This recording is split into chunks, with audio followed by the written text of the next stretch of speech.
Do you know one of the most famous beach cities in the world did not exist 60 years ago? Not as a town, not as a tourist hub, not even as a road. In 1970, the area now known as Cancun had fewer than 200 residents. There were no hotels, no airport, no highways. Today, it receives millions of international visitors every year. This is not a natural tourism story. It is a government-designed experiment, and it worked, but not without consequences. In the late 1960s, Mexico needed foreign currency and economic diversification. The Mexican government, through FONATUR, launched a bold plan: build a tourism city from scratch.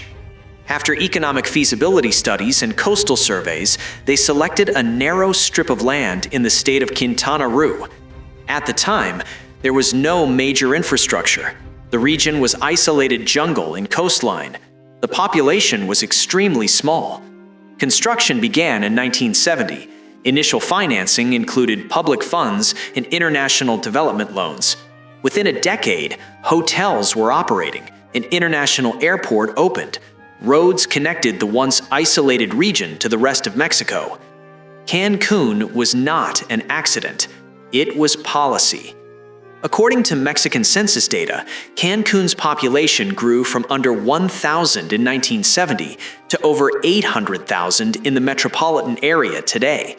That makes it one of the fastest-growing urban areas in Mexico's modern history. Cancun International Airport is now among the busiest in the country. Tourism became a pillar of Mexico's economy. The city's hotel zone, built on a barrier island, was specifically designed for tourism efficiency.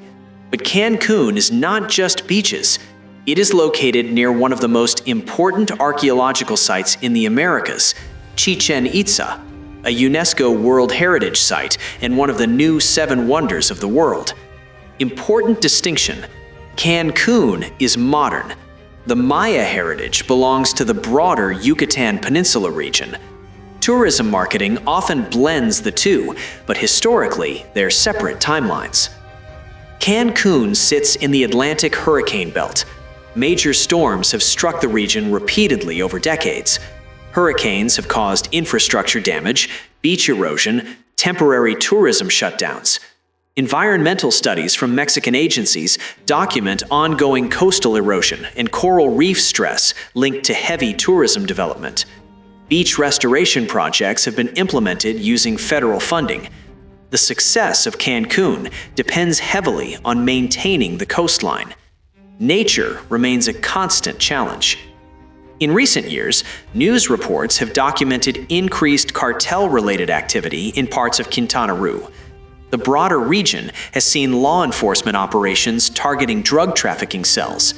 Groups like Jalisco New Generation Cartel have been mentioned in national and international reporting regarding organized crime operations across Mexico.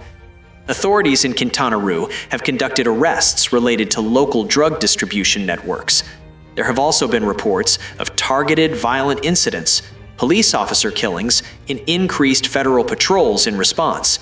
However, it is important to clarify: most incidents are linked to organized crime disputes rather than random violence directed at tourists. Travel advisories issued by governments often classify Quintana Roo under caution levels, but resort zones generally remain operational and heavily monitored. The Mexican government has increased security presence in tourist corridors. Cancun continues to function as a major global tourism destination despite these challenges. This is part of a broader national security issue affecting multiple regions in Mexico, not a phenomenon unique to Cancun. Cancun represents something unusual in modern history. It proves that a government can design a global tourism city.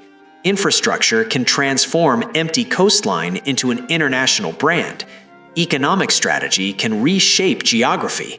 But it also reveals trade-offs: environmental strain, rapid population expansion, social inequality between tourism zones and worker neighborhoods, exposure to broader national security dynamics. Cancun is neither a paradise myth nor a crime-ridden collapse. It is a case study in planned development under real-world pressures. So the next time you see images of white sand and blue water, remember, that skyline was engineered, that economy was calculated, that growth was intentional, and like any designed system, it continues to evolve under pressure. The real question isn't whether Cancun is paradise. The real question is, can a city built entirely for tourism remain stable for the next 50 years?